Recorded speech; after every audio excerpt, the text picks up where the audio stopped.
Welcome, welcome, and bienvenidos, or more appropriately, maybe if I remember my time in Argentina, something like, che, loca, qué lindo que tenerlos vos con nosotros, something like that.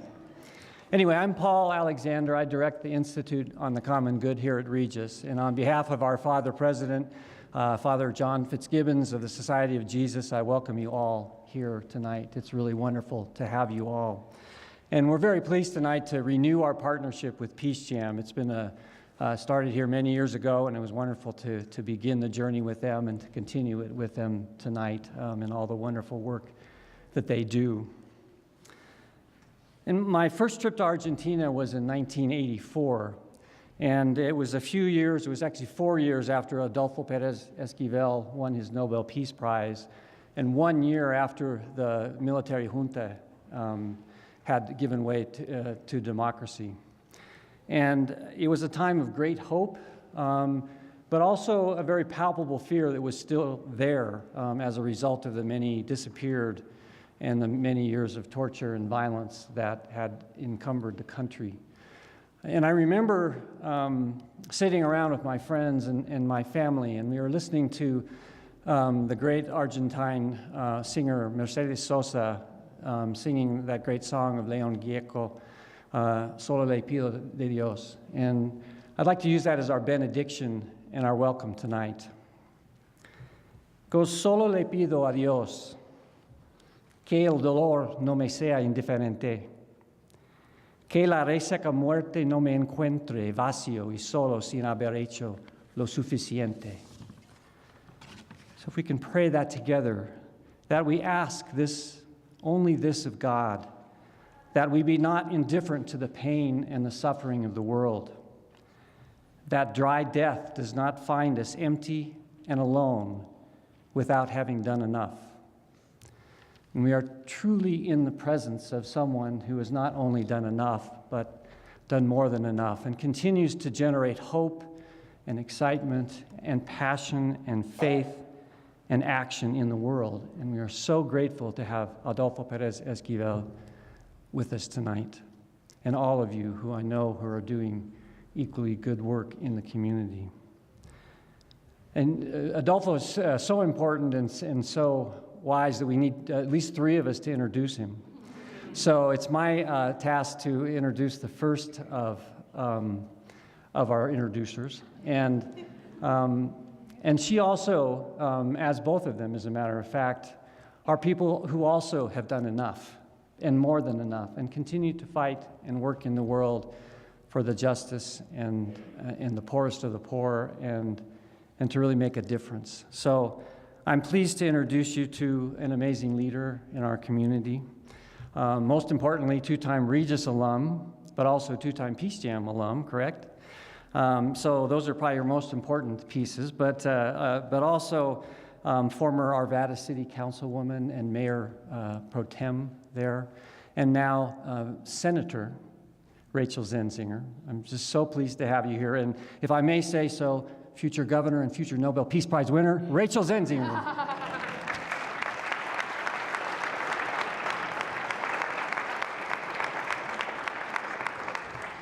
What Paul didn't mention that I think should be at the top of my resume is that he was my first employer out of college. I have the great pleasure of having been, as he said, a 2-time graduate of Regis University.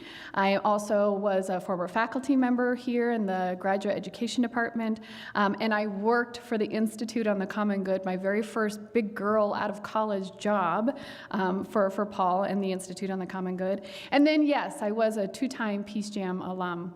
And so you may ask, what do all these things have in common? Well, all these things are bound with the thread of a pursuit of social justice. And so I think that there's only one reason that I get to call myself a senator today is because of the great influence of Regis, the great influence of the work that the Institute does in the pursuit of justice, and because I had the great pleasure of meeting Betty Williams, who is a Nobel laureate and came here and kicked off Peace Jam at Regis 16 years ago. And Betty Williams changed my life. And she did so. I was studying here to become a teacher, which I did do. I am a former teacher. But at that time, that's all I thought I wanted to do until I heard her story. And then I realized that ordinary people can do extraordinary things. And she asked the question, she threw it out there. I was a student, I was mentoring high school students in Peace Jam, and she threw the question out there, what are you going to do with your life? How are you, an ordinary person, going to make an extraordinary difference on this planet? And I decided that I actually wanted to veer off the course of education and go into politics, which is pretty scary. But I'm glad I did. And it was that kind of courage and inspiration that I received from the Nobel laureate, who made me dig down deep and ask myself, what's my purpose here on this planet, and what do I want to do? And I am very fortunate to be able to introduce to you the next introducer, who is also on this same journey, who is also an ordinary person doing extraordinary things here. And her name is Viviana Bracamontes. She's a student here at Regis University, and she was also today spending time at mentor training, learning how to mentor young people in this great work. So with that, I'd like to call up here Viviana.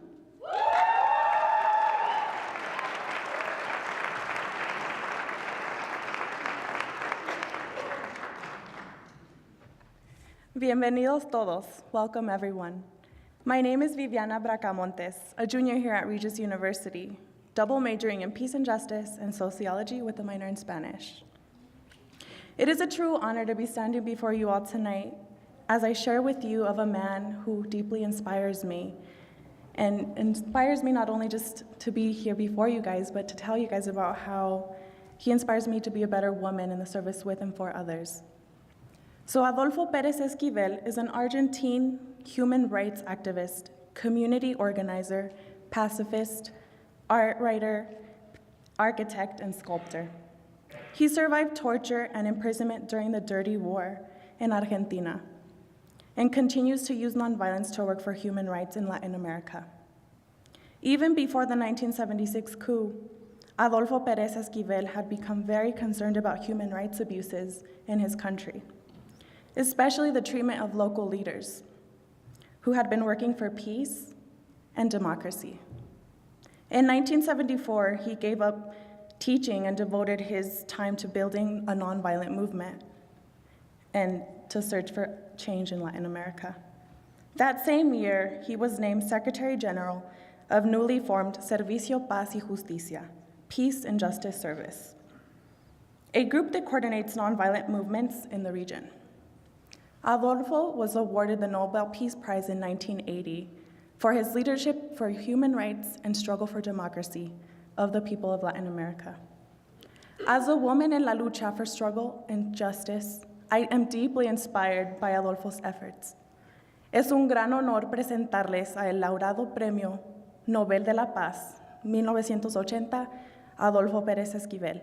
Ladies and gentlemen, please join me in welcoming Nobel Peace Laureate Adolfo Perez Esquivel.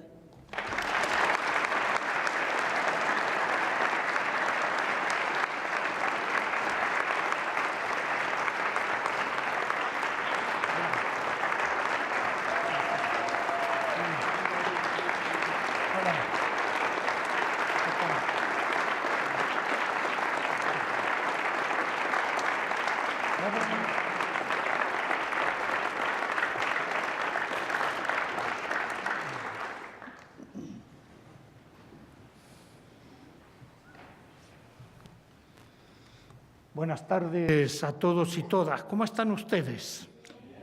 Good afternoon. How is everybody? No oigo bien, I don't hear you very well. porque si no estamos bien nosotros, no pueden estar bien los demás. Because if we're not okay ourselves, then it's very difficult that the rest of the people are going to be okay. Si estamos llenos de tensiones, de problemas, We're full of tensions and problems. si transmitimos todos esos problemas, If we transmit those problems that we have, no podemos cambiar nada. then we won't be able to change anything. Bueno, como ustedes ven, me acompaña Beverly, As una you all amiga, can see, I'm accompanied tonight by a friend, Beverly. Mi English is small. Mi inglés es muy pequeño. Pero cuando habla el corazón, el pensamiento, superamos todos los idiomas. But I think when one speaks from the heart, when one speaks what one really thinks, then language isn't a barrier. Porque a veces se habla el mismo idioma y no se entiende. In fact, lots of times people speak the same language, but they really don't understand each other. Y vamos a tratar de compartir estos momentos. Me alegro mucho de volver a Denver. We're going to share some time together tonight. I'm very happy to be back here in Denver. He estado en varias oportunidades aquí con Pijam, con Down, Iván y muchos de ustedes. I've been here several times now with Peace Jam, with Don, with Yvonne, with many of you. Pero me pidieron para esta reunión hablar si podemos romper el ciclo de la violencia. But suggested that I could talk tonight about breaking the cycle of violence. Si es posible construir la paz en un mundo violento. To talk about whether it's really possible to build peace in a world of such violence. Cuando hay tantos conflictos, guerras, cuando hay tanto dolor, tanto sufrimiento en el mundo, si es posible la paz. In a world where there are so many conflicts, where there's so much war, so much violence, so much suffering, the question is whether it's really possible for there to be peace. We need to ask ourselves. Pero en primer lugar tenemos que tener idea qué es la violencia, cómo se genera la violencia. But that means we also need to think about violence. We need to understand violence. What causes it? What is it? Todo lo que estamos aquí somos del siglo pasado, ¿o no? Everybody who's here tonight, or at least most of us, are we all from the last century or not, maybe? Y si echamos una mirada al siglo XX, fue terrible, 2 guerras mundiales, las bombas atómicas sobre Hiroshima y Nagasaki, los campos de concentración nazis, las dictaduras en el mundo, en América Latina. If we look back over the 20th century, you can see it was really a terrible century. Extraordinary amount of violence. Think about the 2 world wars. We can think about the concentration camps, the Nazi concentration camps, the atom bomb attacks on Hiroshima and Nagasaki, the dictatorships in Latin America. Extraordinarily violent century. No podemos olvidarnos de eso. And we can't forget this. Los pueblos tienen memoria, los pueblos que pierden la memoria desaparecen. All peoples have a historical memory. A people that forgets its past is a people that's going to disappear. Y la memoria no es para quedarnos en el pasado. La memoria nos tiene que iluminar el presente, porque es a través del presente donde podemos generar y construir la vida. But it's that memory, remembering our past, it doesn't mean dwelling in that past. It really means a memory that we have to use to shed light on the present, to illuminate what's happening now, because it's now that we're going to build what is our future.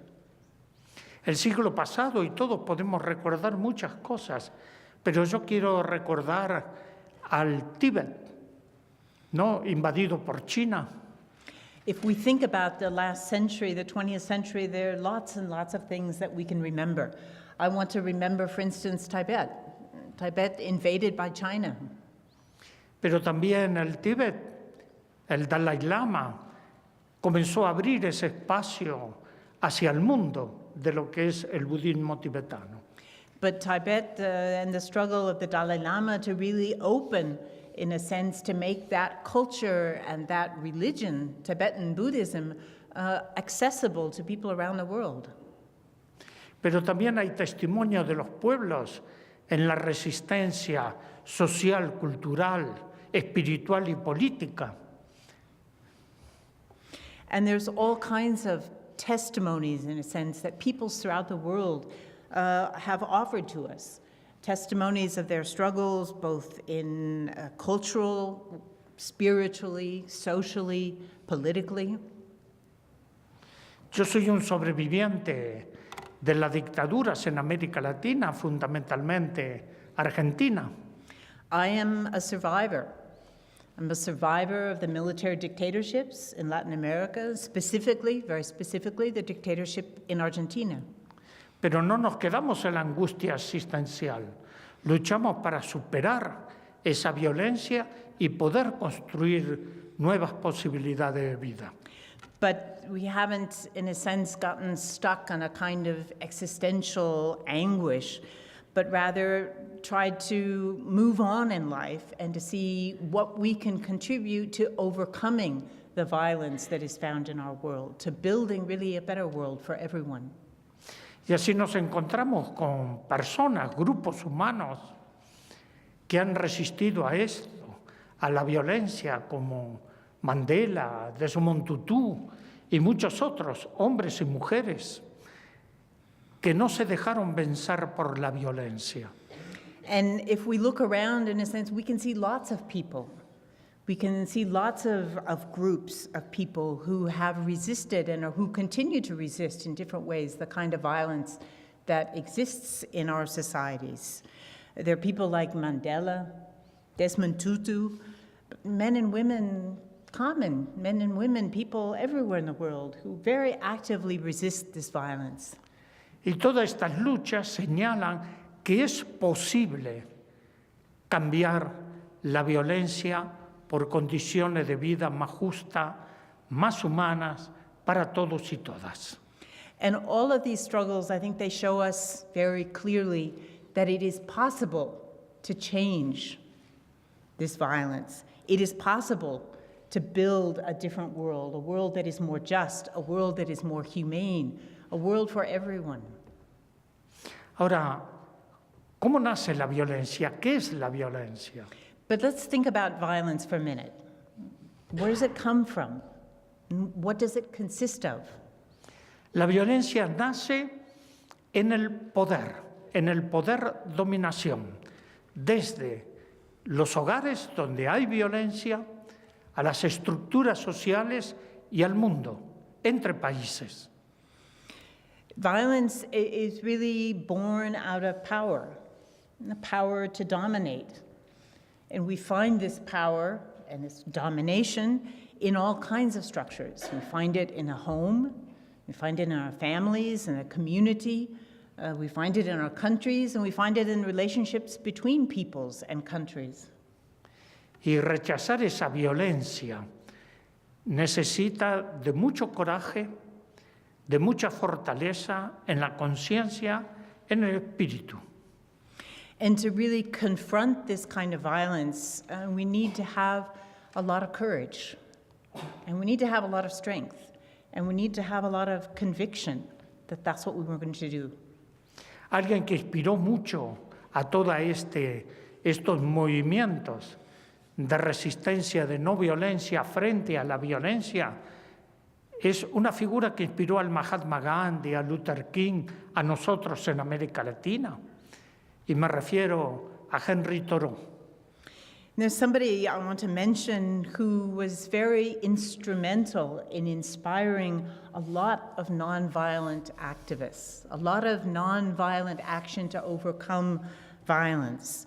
Somebody who inspired people like Mahatma Gandhi, Martin Luther King, many of us in Latin America, and this is Henry Thoreau. Y Henry Thoreau decía en un pequeño libro sobre desobediencia civil que toda persona amante de la libertad debe ser respetuoso de la ley.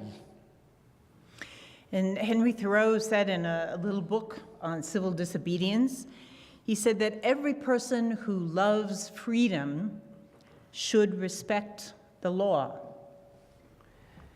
Porque dice, no hay sociedad que viva sin leyes. Es imposible, porque sería el caos. Because he said there's no society that can live, in a sense, without rules, without laws. It would be total chaos if there weren't rules. Todos tenemos que respetar la ley y hacerla respetar. He says all of us need to respect the law and to help others to respect the law. Pero enseguida dice algo muy importante. No toda ley es justa. Las leyes injustas deben ser resistidas hasta su total nulidad. But right after saying that, he said something else that's also very important. And he said that not all laws, however, are just. And those laws that are unjust should be resisted. And they should be resisted until they are changed, until